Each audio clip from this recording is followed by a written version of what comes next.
السلام عليكم daawade muuqaalkani waa mid muhiim ku ah waayo waxa uu dibadda soo dhigayaa taariikho iyo xogo waafi ah oo ku saabsan tirsiga Kiristaanka ah ama loo yaqaano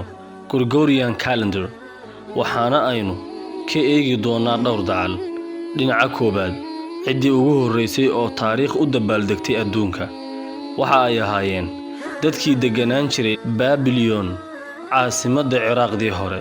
waxa ay dabaaldegi jireen 11 casho oo ah xilliga guga ujeedkooda dabaaldeguna waxa uu ahaa in ay dib ugu soo laabteen noloshii beeraha iyo cagaarka dhulka maadaama uu roob u da'ay mid ka mid ah qoraayada reer galbeedka ayaa waxa uu yiri reer Babylon waxa ay u dabaaldegayeen ujeedii 1 January wax ku jira oo xikmad loogu dabaaldego ah miyaad garanaysaan qodobka labaad xilligii ugu horeysay ee loo dabaaldego dhamaadka sanadka dhamaadkiisa waxa loo dabaaldegay xilligii Julius xilliyadii dhexese cidi uma dabaaldegi jirin dib ayaana xilliyadii dambe loo soo celiyay kalendarkani waa Romaaniyiintuna waa dabcaabudyadii hore halka uu Julius ka ahaa boqorkoodii waana ninkii isugu magac daray bisha July boqorkii isagana ka dambeeyay waxa uu ahaa Augustus oo isaguna isugu magac daray bisha August bilaha miilaadiga ah qaarkood waa magacyo ilaahyo ay gaaladu caabudi jireen sida March oo ay ka wadaan ilaaha dagaalka halka bilaha soo harayna ay yihiin tirooyin sida September, November, October cidda isdaba marisayna ay yihiin boqorradii maamuli jiray gaalada xilligii Julius waxa sanadkiiba loo xisaabin jiray in uu yahay 365.24 kadib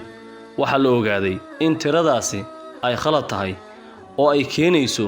in sanadkiiba 11 daqiiqo oo dheeraad ah la socdaan marka solar systemka la xisaabiyo markii ay inta arkeen ayaa ay sanadkiiba ku xisaabiyeen 365.25 markii ay taariikhdu ahayd 1985 ayaa ay taariikhdii hore u mariyeen oo ay 10 casho hore u soo dhigeen maalin ay khamiis tahay bishuna ay 4 tahay ayay dhaheen maanta bishu waa 14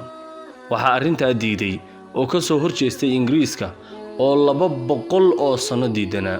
inkasta oo isaguna muddo dambe uu aqbalay isaga oo waqtigu ku kordhay waayo waxa uu hore u maray 11 casho ugu dambeyn waxa sida isugu malaaqan ee sidii ay doonayeen ay u galeen gaaladu ee aan hanaan toos ah oo loo raacaba lahayn sidee baad adiga oo muslim ah ugu dabaaldegi ama aad ugu hambaliyeen gaalka ilmo u dhashay waad ugu hambaliyeen kartaa xilliyada murugada waad u teegi kartaa adiga oo u muujinaya in aad la dareen tahay haddii aanay farxadiisa ama murugadiisu ahayn wax diinteena islaamka ka hor imanaya aqoonta waad ka baran kartaa se in aad kaga dayato wax saqaafadooda iyo diintooda ah waa kugu ceeb waxa aad tahay qof muslim ah oo looga fadhiyo inuu adduunka oo dhan badbaadiyo kana badbaadiyo diin la'aanta ee ma tihid qof looga fadhiyo inuu wax kasta gaalada kaga daydo adduunka dadka ku nool iyo dawladuhu waxay isku dayaan in bulshooyinka kale ay adoonsadaan ee adiga oo muslim ah milga leh maamuus leh bilnaan iyo boqornaan leh ha noqonin mid aqbala dulliga iyo guumaysiga gaalka waa Sakariya Haruni oo idinkaga tagay inta ay muuqaal kale oo xiiso badan ku kulmayno inta aynu ku kulmi doono muuqaal kale oo xiiso badan waa Sakariya Haruni oo idinkaga tagaya assalaamu calaykum wa rahmatullaahi wa barakaatuh